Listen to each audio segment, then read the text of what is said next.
Exclu de la vie politique, Alassane Ouattara n'est pas candidat en 2020. Plus de détails après le générique.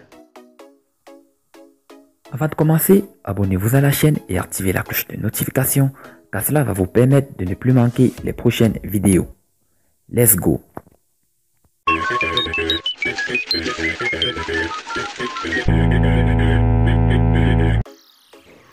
Officiel, Alassane Ouattara prend sa retraite politique. Jeudi 5 mars 2020, Alassane Ouattara a solennellement annoncé qu'il ne sera pas candidat à la présidentielle d'octobre 2020. C'était en cours de son adresse à la nation en face des députés et des sénateurs ivoiriens à Yamoussoukro. Alassane Ouattara prend sa retraite politique.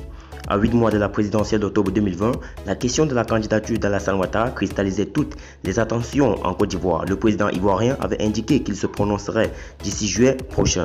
Alassane Ouattara n'a pas pris de décision. Il a dit qu'il prendra sa décision d'ici le mois de juillet, parce que la commission électorale ne l'autorise pas, confié à la chaîne BBC courant janvier.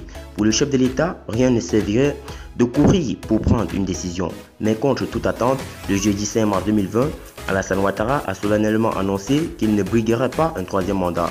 Je voudrais annoncer solennellement que j'ai décidé de ne pas être candidat à l'élection présidentielle du 31 octobre 2020 et de transférer le pouvoir à une jeune génération, a déclaré le président ivoirien.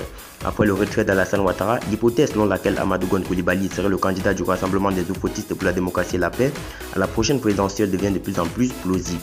En effet, selon des informations, le chef de l'État aurait décidé de passer la main à son premier ministre, et ce, malgré le désaccord de certains cadres de son parti, à l'instar d'Adama Bitogo.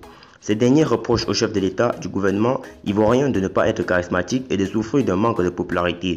Alassane Ouattara a, semble-t-il, d'un point sur la table pour faire accepter son choix. Cela a conduit l'ancien ministre de l'intégration africaine à rencontrer Amadou Gon Coulibaly le 22 janvier 2020 en France. La lettre du continent qui donnait l'information a soutenu que les deux hommes ont profité de l'occasion pour aplanir les sentiers et normaliser leurs relations.